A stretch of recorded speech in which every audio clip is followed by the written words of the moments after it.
please take a look at the brand names on screen. See any you recognize? If you, like me, are an avid user of social media, then you've probably heard of the term fast fashion. However, if you haven't, let's talk about what it is. The term fast fashion refers to the production of cheap, poorly made clothing that is manufactured to keep up with trends and increase profits for the businesses that sell it. All of the brands on screen have been accused of either being or selling fast fashion. They all sell trendy clothing that is marketed as affordable. However, their clothing is actually much more expensive than these brands who sell sustainable clothing. For example, please take a look at these two shirts. The one on the left is from a popular fast fashion company, Shein. The one on the right is from a popular sustainable fashion company, Patagonia. Which one would you say is more expensive? Most people would say the shirt from Patagonia is more expensive. In fact, according to my collected data, 95.4% of people surveyed thought that the Patagonia shirt was more expensive. However, they're incorrect. Here's why. When asked about the cost of a shirt, most people think only about their out-of-pocket cost. However, fast fashion has a detrimental cost to the planet and the organisms that live on it, especially when compared to slow fashion. Let's discuss that. Fast fashion impacts many different parts of the world. It affects land, water, people, and the atmosphere in different ways. First, let's talk about how it affects the atmosphere. A 2021 report from the World Economic Forum named fashion the planet's third largest polluter.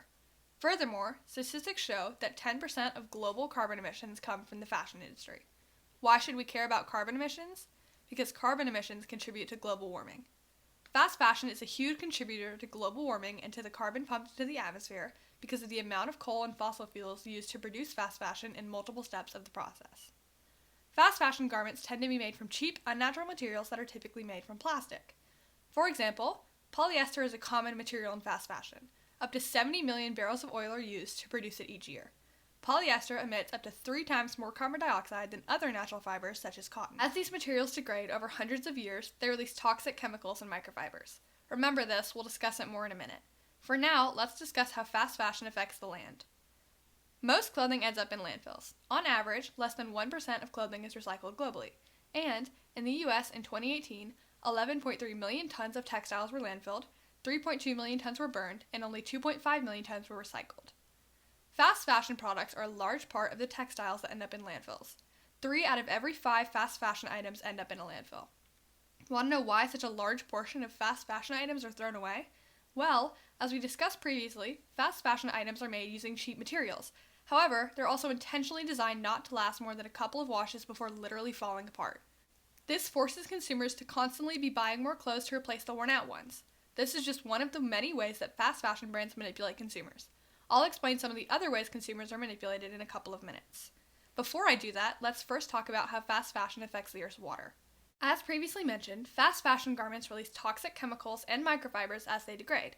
But what are microfibers? Well, according to Google, microfibers are synthetic fibers having a diameter of less than 10 micrometers. These microfibers aren't typically visible by the human eye alone and therefore are extremely difficult to remove from soil and water. In fact, in a study of over 150 tap water samples from around the globe, 83% of them were found to contain plastic particles. Microfibers have been found in animals, humans, and even newborn babies. These particles contain toxic chemicals which have been linked to many diseases such as cancer. Many processes within fast fashion contribute to water pollution, such as the dyeing and degrading processes, which harm the organisms' environment who use the water. And not only does fast fashion pollute water, it also wastes water. According to the UN Alliance for Sustainable Fashion, the fashion industry is the second biggest consumer of water and is responsible for around 20% of the world's wastewater. Sound like a big number? Well, when producing clothes, it takes around 999 gallons of water to produce one pair of jeans. An average shower uses about 17 gallons of water. That means that one pair of jeans uses the same amount of water as 58 showers. If you were to shower once a week, that's over a year's worth of showers, just for one pair of jeans. Imagine the impact of producing clothes for billions of people. Speaking of people, let's discuss how fast fashion affects them. Fast fashion affects everyone, but let's split them up into 2 main groups: manufacturers and consumers. In terms of manufacturers, fast fashion companies treat their workers horribly and even employ children in their factories, some as young as 5 years old. On average, garment workers work 14 to 16 hours a day, 7 days a week, and 96 hours per week. These workers work in horrific conditions, in unsafe buildings with no ventilation, breathing in toxic substances, and with few or no breaks. And remember those microfibers we talked about? They aren't just in the water. They can also float along in the air and be inhaled, which happens frequently in fast fashion production. There have been multiple examples of people being killed by these dangerous environments. One particularly devastating example is the Rana Plaza factory collapse in Bangladesh in 2013, where more than 1,000 people died. However, it was later determined that the collapse was entirely preventable. Not only are they being harmed and even killed, but these poor workers also aren't being paid livable wages. Less than 2% of workers producing clothes are paid a livable wage.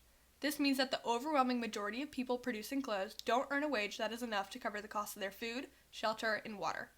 Approximately 85% of garment workers do not earn the minimum wage and are instead paid a piece rate of between 2 to 6 cents per piece. Not only that, but it's difficult to find an exact number of dollars that garment workers are paid.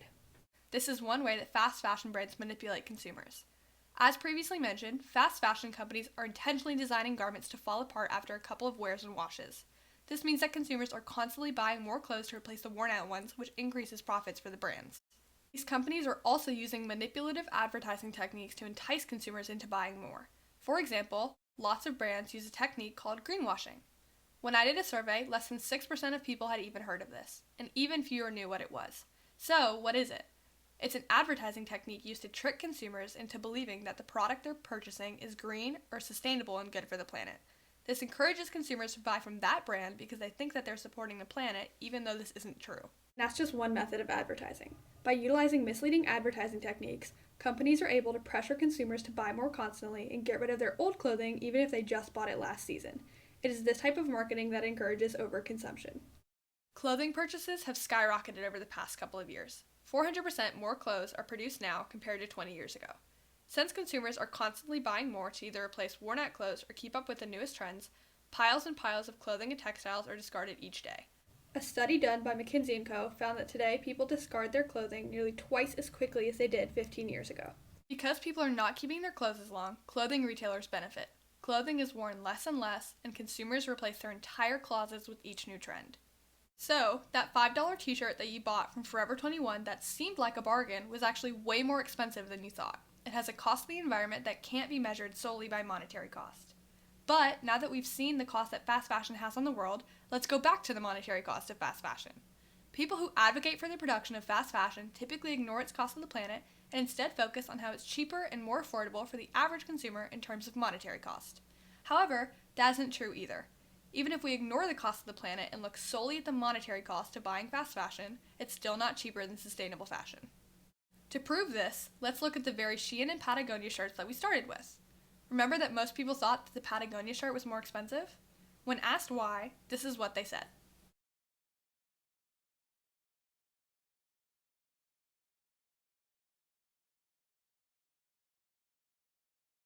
The shirt from Shein cost $8.76. The shirt from Patagonia cost $29. Still confused on how the Shein shirt is more expensive? Simple. Cost per wear. Fast fashion garments are intentionally designed to either fall apart after a few wears or become irrelevant upon the creation of the newest trend. So, let's say that you bought both shirts. On average, fast fashion garments are worn less than 7 times. So let's say that the Shein shirt lasts you 4 months and you wear it 7 times, giving it a cost per wear of $125. The Patagonia shirt is made with much higher quality material and it's made to last. Let's say that it lasts you 3 years and you wear it once a month. That's 36 wears, giving you a cost of 81 cents per wear. Now, you might argue that this is just one example and therefore isn't really a solid argument. However, this argument can be applied to the majority of fast fashion products. According to the New York Times, a study was done that revealed that the majority of fast fashion products don't last more than 10 wears.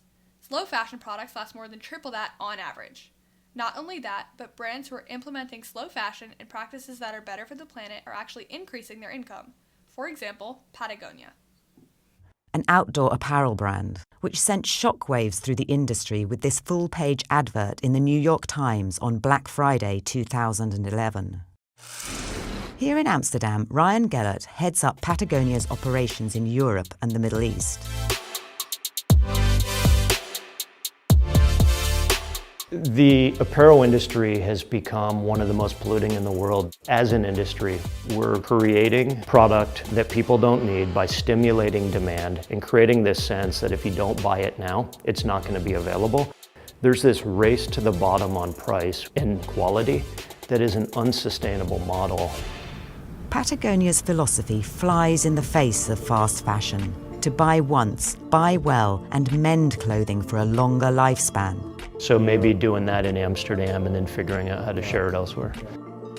With the largest single repair facility in North America and mobile mending services around Europe and America, Patagonia's anti-fashion environmental message has resonated with people who buy into their vision. Helping our customers keep their product in use longer was also one of the original big ideas of Patagonia. Between 2008 and 2014, profits reportedly tripled. Patagonia claims it generates revenue of nearly $1 billion a year. Its hope is to inspire other brands to tackle the environmental impact of fast fashion.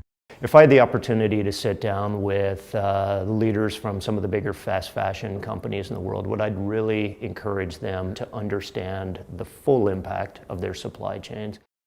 Patagonia provides a glimpse into a more enlightened approach to fashion, but they're a rare example. So, the argument that fast fashion is cheaper and more affordable is actually untrue. It's cheaper in the short term, yes, but it's actually way more expensive in the long term.